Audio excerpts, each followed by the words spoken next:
सभी धर्म प्रेमी सज्जनों को सादर नमस्ते। साथियों, बहुत बहुत स्वागत है आपका मेरे इस YouTube चैनल पर, इस स्वाध्याय सत्संग रूपी आध्यात्मिक चर्चा में। उपनिषदों पर बात कर रहे हैं और उपनिषदों की श्रृंखला में प्रश्नोपनिषद इस समय प्रसंग में है। प्रश्नोपनिषद में प्रथम प्रश्न हमने कल पूरा कर लिया था। आज द्वितीय प्रश्न लेते हैं, देखते हैं द्वितीय प्रश्न में क्या है। द्वितीय प्रश्न का शीर्षक है सृष्टि का धारण प्रकाशन करने वाली मुख्य शक्ति प्राण ही है। ये इसका शीर्षक है। तो पहला श्लोक लेते हैं। अथ हैनम भार्गवो वैदर्भे पप्रक्ष भगवन्तेव देवाः प्रजां विचारयन्ते कतर एतत् प्रकाशयन्ते कः पुनरेवा वरिष्ठ इति। इसका भावार्थ इसमें दिया हुआ है। कत्य के पुत्र कबंधी के प्रश्न के बाद भृगु गोत्र में उत्पन्न वैदर्भी पिप्पलाद ऋषि से पूछने लगा, भगवान, प्रजा किससे उत्पन्न होती है? इस प्रश्न का तो आपने उत्तर दे दिया। अब कृपा करके यह बतलाइए कि उत्पन्न होने के बाद इस प्रजा का कौन देव धारण करते हैं, कौन इस प्रजा को प्रकाशित करते हैं, इन देवों में कौन सबसे मुख्य है, सृष्टि का धारण किस शक्ति से है, किस शक्ति के कारण यह सृष्टि टिकी हुई है, सृष्टि का प्रकाशन किस शक्ति से है, किस शक्ति के कारण यह सृष्टि अपने वर्तमान विकसित स्वरूप में पहुंची है। अगर इस प्रकार की अनेक शक्तियां हैं तो उनमें मुख्य कौन सी है? ये वैदर्भी ने पिप्पलाद ऋषि से दूसरा प्रश्न किया। अब ऋषि पिप्पलादी क्या जवाब देते हैं? अब इसमें क्या क्या मूल प्रश्न है? सृष्टि का धारण किससे होता है और किस शक्ति से टिकी हुई है, सृष्टि का प्रकाशन किस शक्ति से है, किस शक्ति के कारण यह सृष्टि अपने वर्तमान विकसित स्वरूप में पहुंची है। अच्छा, डे बाई डे प्रकृति जो है ना, इसमें मैंने एक हिंदी में एक जो है ना एक भूमिका इस अध्यात्म से जुड़ी हुई बनाई हुई है। मैंने उसमें प्रकृति के विस्तार के बारे में लिखा है कि प्रकृति किस प्रकार से डे बाई डे वृद्धि करती है। अभी अगर देख ली जाए तो आप इस 20 वर्ष का काल देखो कि जब तक मोबाइल भी नहीं था, पेजर आया था, तब बड़ा लोग आश्चर्य करते थे। यहाँ पे जो है ना बेल्ट में लगाए घूमते थे दुनिया भर के लोग कि पेजर, बड़े इंप्रेस होते थे कि इसके पास पेजर। वो पेजर जो है ना कुछ ही दिनों बाद जब मोबाइल आया, वो जो है ना पूरी तरीके से रिप्लेस हो गया। फिर छोटा सा मोबाइल आया, उसमें एंटीना होता था, फिर वो एंटीना भी हट गया। फिर उससे जो है ना टच स्क्रीन मोबाइल आने शुरू हो गए। ये 20 साल का रेवोल्यूशन देखो तो इसमें कितना परिवर्तन हुआ है। पहले कोई सोच भी नहीं सकता था। पहले के युग में ऐसी टेक्नोलॉजीज के बारे में कोई सोच भी नहीं सकता था कि ये टेक्नोलॉजी होने वाली है, कि आप यहाँ पे बैठे हैं, ना कोई वायर है ना कुछ है, एक छोटे से इंस्ट्रूमेंट से कहीं भी दुनिया में बात कर सकते हैं। तो ये जो है ना अपने तरीके से जो है ना एक सृष्टि क्रम इस प्रकार से जुड़ा हुआ है और इस सब का आधार है वो परमपिता परमात्मा ही। तो इसमें हर समय ये सृष्टि क्रम में एक बदलाव है, यानी ये जागृत अवस्था में डे बाई डे और अधिक जागृत अवस्था में अधिक। पहले स्थूलता में जीवन होता था, चाहे सुखी थे लोग और मनुष्य सुखी भी होते थे, संकल्प के धनी होते थे, विश्वास होता था। जितनी जागृत अवस्था में व्यक्ति पहुंच गया है तो चाहे तो लक्ष्य को बहुत आसानी से इस समय में प्राप्त कर सकता कोई भी व्यक्ति, लेकिन साथ में कंफ्यूजन भी उतने ही अधिक हैं। आज जो है ना सब तरीके से मनुष्य परेशान भी है।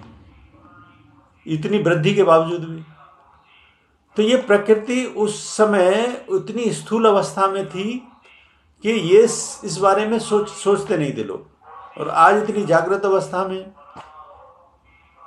पहले के समय में जब टेक्नोलॉजी डिफरेंट थी, ये हमेशा उतार चढ़ाव होता रहता है। उस समय डिफरेंट काइंड ऑफ टेक्नोलॉजी हुआ करती थी। तो कहने का मतलब है, इस जो कह रहा है, जो वेदर भी पिपलादी से पूछ रहा है कि इसमें इसका विकसित, इस इतने विकसित स्वरूप में किस प्रकार से पहुंची है। पुराने काल को देखें तो विकसित तो होती ही रहती है। तो विकसित का कारण क्या है? मूल प्रश्न देखी जाए तो ये, कौन इसको टिकाता है और क्या इसका मूल कारण है, और कौन इसमें वृद्धि करता है। वृद्धि का मतलब है इसमें परिवर्तन कैसे होता है। आप ये भी देख रहे हो ना, परिवर्तन भी तो हो रहा है, हर चीज में परिवर्तन हो रहा है। टेक्नोलॉजी में परिवर्तन हो रहा है, मनुष्य के विचारों में परिवर्तन होता है, नई नई बीमारियां रूप लेती हैं। हर एंगल में अगर देखो परिवर्तन ही परिवर्तन। तो किस कारण से होता है? ये जिज्ञासा किसी भी व्यक्ति के मन में उठ सकती है। अगर मननशील व्यक्ति हो तो मैं तो कहता हूं प्रकृति के विषय में अगर सोचने लग जाओ, ये जिज्ञासु ही सोच पाते हैं ऐसे प्रश्नों को। और ना अन्यथा स्थूलता में जीवन होता है ना अधिकतर लोगों का। तो स्थूलता में जीवन क्या है? खा लिया, पी लिया, जो काम जैसे चल रहा है वैसे कर लिया, चिंतन मनन नहीं होता। और चिंतन मनन हो तो निश्चित तौर पे ये प्रश्न अपने आप किसी के भी मन में उठेंगे। मैंने अपनी पुस्तक में ये एक कोट में ये लिखा है, जब मैंने इस सोलर सिस्टम के बारे में बात की है कि ये हमारा जो ग्रह है कि इसके बारे में अगर देखी जाए तो कौन चिंतन करता है? वैज्ञानिकों के अलावा आम व्यक्ति के तो सोच में ही नहीं आती ये बातें। लेकिन आध्यात्मिक व्यक्ति होता है तो हर एक के विचार में ये चिंतन उठते हैं। जो भी जिज्ञासु, कभी कभी जो है ना, अगर बच्चे भी जिज्ञासु होते हैं तो उन्हें देखो, उनकी क्या क्यूरियोसिटी होती है कि ये किस प्रकार से चल रहे हैं, ये कैसे घूमते हैं, क्या होता है। तो ये सब जो है ना, कौन इसका आधार है, कैसे इसमें परिवर्तन हो रहा है। और यहीं पे पृथ्वी पे नहीं, वहां पे भी परिवर्तन हो रहा है, इस ब्रह्मांड में भी परिवर्तन होता है हर समय। तो कौन तो इसका संचालन कर रहा है और कैसे इसमें परिवर्तन होता है। तो ये जिज्ञासा बहुत अच्छी जिज्ञासा है, विचारणीय जिज्ञासा है। और जब तक हम इन प्रश्नों के बारे में उत्तर नहीं जानते और जिज्ञासा है, तो निश्चित तौर पर पूछने की अभिलाषा होती है कि इनका जवाब कैसे मिले। आध्यात्मिक मार्ग पर चलते ही इन सवालों के जवाब मिलते हैं, और ये पूरा आध्यात्मिक ही विषय है हमारा। दूसरा श्लोक लेते हैं, क्या कहते हैं पिप्पलाद ऋषि। तस्मेत होवाच काशो हवा एव देवो वायु रग्निराय पृथ्वी वांग्य नक्षुः श्रोत्रं च ते प्रकाश विदयन्ति वयमेतत् बाणमस्न्य विधारयाम। देखिए, मेरे इस पे जो है ना, इसके मैं कई बार पहले कह चुका हूं कि मेरे इसके प्रोनाउंसिएशन पर इस पर मत जाना कभी भी। मैं तो इसमें क्या दे रखा है, उसका क्या मूल अर्थ होता है वो बता सकता हूं। अगर मेरे इस पे जाना है तो जो इस पे विचार भी करते हो उनके सामने भी अगर मैं प्रश्न चिन्ह खड़ा कर दूं तो वो इसका जवाब नहीं दे पाएंगे। लेकिन अगर कुछ जिस ओर मैं प्रयासरत हूं, आज मैंने कुछ इन्फॉर्मेशन शेयर की है कि मैं क्या, सत्य आत्म जागृति फाउंडेशन है, जैसा कि मैंने कल विचारों में बताया था कि उसकी मैंने रूपरेखा बना ली है। तो आज थोड़ा सा उसको पेपर पे भी मैंने अंजाम दिया है और उसको मैं अपने व्हाट्सएप ग्रुप पे शेयर भी किया है। तो ये तो एक छोटा सा मैंने आधार तैयार किया है। अगर मुझे वास्तव में जिस प्रकार से मैंने सपोर्ट मांगी है लोगों से, मुझे सपोर्ट कर दें, तो जिन्होंने इसको ज्ञान को प्राप्त किया है गुरुकुल पद्धति से, गुरुओं की शिक्षा में व्याकरण के ज्ञानी हैं, तो निश्चित तौर पे वो सब धन्य के पात्र हैं। लेकिन उनका ज्ञान भी मुझे इतना पता है कि स्मृति तक ही सीमित है। अब क्योंकि जो इससे ऊपर निकल जाता है वही व्यक्ति अगर दृष्टि डाले तो वो इन सब प्रश्नों के जवाब भी जानता है अच्छे से। तो जिस प्रकार से मैंने सहयोग मिला है, और मैं आज फिर से रिक्वेस्ट करता हूं मुझे सहयोग करें, क्योंकि वीडियो तो मेरी पहुंचती है, चाहे जितने भी लोगों तक पहुंचती हो, चाहे अभी कम व्यूअर हैं, लेकिन हैं तो बुद्धिजीवी जब वीडियोस को देखते हैं। तो अगर मुझे सहयोग कर देते हैं तो मैं इनको प्रूव कर सकता हूं। अन्यथा मैं एक प्रश्न खड़ा करूं कि मैं इन वेद मंत्रों को, उपनिषद मंत्रों को मैं मानता नहीं। आपके पास क्या प्रमाण है कि सही है ये सिद्ध करने का? नहीं कर सकते, आप सिद्ध इनको कर ही नहीं सकते। सिर्फ हमारे पास वो ही एक वो रह जाता है फिर मान्यता, क्या कि हमारी आस्था है इसलिए हम मानते हैं, हमारे ऋषियों ने हमको बताया है बस इसीलिए मानते हैं। इससे सिवाय आपके पास कोई जवाब नहीं है। वैज्ञानिक इसी बात को तो तिरस्कार करते हैं, क्योंकि वो प्रमाणिकता में जो खोज रहे हैं वो प्रमाणिकता में कर रहे हैं, और तुम्हारी सारी चीजें आध्यात्म प्रमाणिकता में, लेकिन तुम इसको प्रूव ही नहीं कर सकते। इसलिए तुमको वैज्ञानिक भी ये कह देते हैं, जो वैज्ञानिक बहुत ज्यादा आस्तिक नहीं होते, वो कहते हैं सब ये जो है ना, ये साइकोलॉजिकल प्रॉब्लम होती है इन लोगों को। हकीकत में अधिकतर लोगों को जो आमतौर पर अध्यात्म का जो ढिंढोरा करते हैं, क्योंकि उनका लेवल, क्योंकि वो प्रमाणिकता में जो खोज कर रहे हैं उनका मेंटल लेवल बहुत हाई लेवल का होता है, तो उनकी दृष्टि में आमतौर पे जो क्रियाकलाप करते हैं, धार्मिक जैसी क्रियाकलाप करते नजर आते हैं, ये बहुत कॉमन लोग होते हैं। वो छेड़ते भी नहीं, इसलिए वो कहते हैं कि ये दीज पीपल आर साइकोलॉजिकल, भाई इनको आस्था के सिवा और कुछ नहीं। लेकिन मुझे सहयोग कर दिया ऐसे लोगों ने, तो मैं वैज्ञानिकों को सिद्ध करके दिखा दूंगा कि ये मंत्र जो है ना पूरी तरीके से वास्तविकता में है। मेरी इच्छा यही है, अगर एस्टेब्लिशमेंट बन जाता है तो एक लेबोरेटरी में ऐसी तैयार करूंगा जहां पे हर मंत्र ये सिद्ध करेगा कि ये वास्तविक ज्ञान है, और फॉल्स इसमें पकड़ा जाएगा। इसमें जो भी करे, जैसे मैं इसमें कई चीजों को स्वीकार नहीं करता, तो क्या पता अगर मंत्र भी गलत होगा तो गलत मंत्र अपने आप पता लग जाएगा, इसे गलत है, सही नहीं है। अब क्योंकि ये विषय चुना है जो भी भाषा है, तो इसमें जो मैं इसमें बता सकता हूं बताता हूं। तो इसलिए मेरा जो है ना, अब जो इस स्तर पे ये लोग, वो इस शैली पे मत जाना कि मैं किस प्रकार से प्रोनाउंसिएट करता हूं। मुझे डिफिकल्टीज भी होती है, क्योंकि संस्कृत तो मैंने पढ़ी नहीं है, मैं विद्यार्थी रहा। लेकिन इसमें जो मूल लक्ष्य है उसको मैंने पा लिया है। ये सारे टूल्स हैं, लक्ष्य को पाना मूल है। तो वहां से अगर पा लेते हो तो आपकी चीजें समझ में सब आ जाती हैं, क्या गलत है क्या सही है कैसे है। और उस दृष्टिकोण के आधार पर इसमें जो भी विवरण दे रखा है उसमें से मैं चुनता हूं और बताता हूं कि इसका मूल क्या है। तो अब ये दूसरे श्लोक को देखते हैं, इसमें क्या विवरण दे रखा है। इसमें दिया हुआ है, पिप्पलाद ऋषि ने उत्तर दिया, सृष्टि दो प्रकार की है, जड़ और चेतन।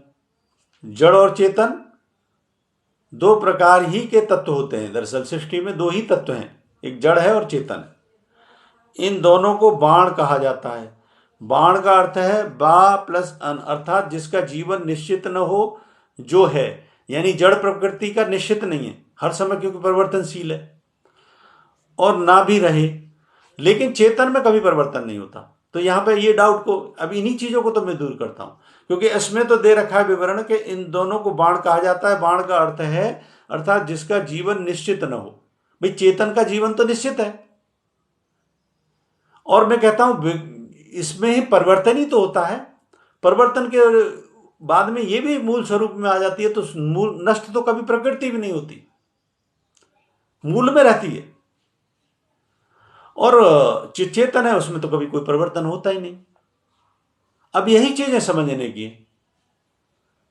अब जो चीजें नहीं समझ में जिनकी, तो वो इसी पे विश्वास कर लेगा कि इसमें बाण का अर्थ है कि जिसका जीवन निश्चित न हो।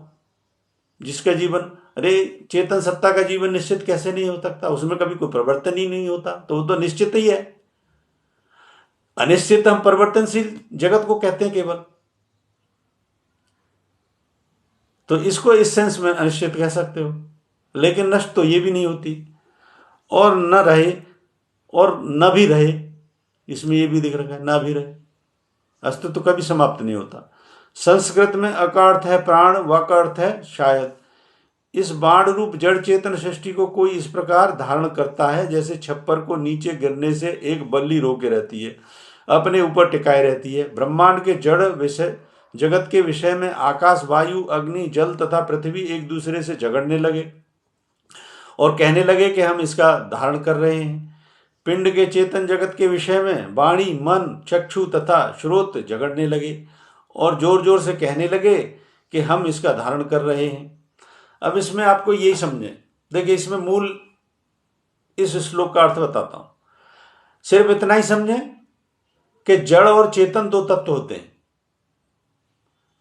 और यही सारे जो है ना, जो कुछ भी आप देख रहे हो, ये सबके मूल आधार यही हैं, जिसमें चेतन में परिवर्तन नहीं होता, जड़ में परिवर्तनशील है प्रकृति।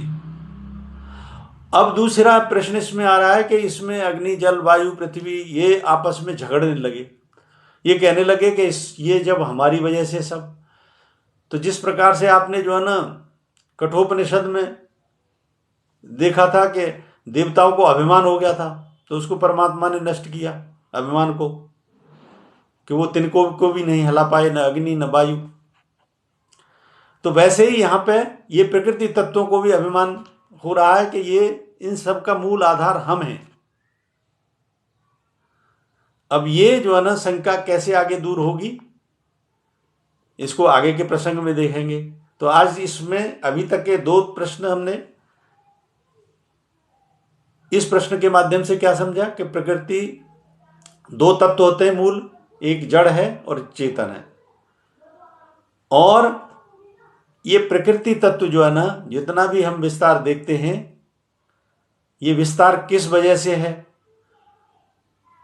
ये जब प्रश्न था तो उसमें जब ये नाम आए, अग्नि, जल, वायु, पृथ्वी, आकाश, पंचभूत आए, तो ये आपस में अभिमान करने लगे कि हमारी वजह से है अस्तित्व। तो अभी तक का ये दूसरे श्लोक का यही इसका अर्थ है। अब इसके बाद जो है ना आगे के श्लोक को अगली चर्चा में देखेंगे। मुझे उम्मीद है ये चर्चा पसंद आ रही होगी आपको। पसंद आ रही है तो वीडियो को लाइक करें, अधिक से अधिक शेयर करें। शंका समाधान के लिए प्रश्न तो कमेंट बॉक्स में लिखें। बने रहें मेरे साथ, बने रहने के लिए बहुत बहुत धन्यवाद। ओम सब नमस्ते।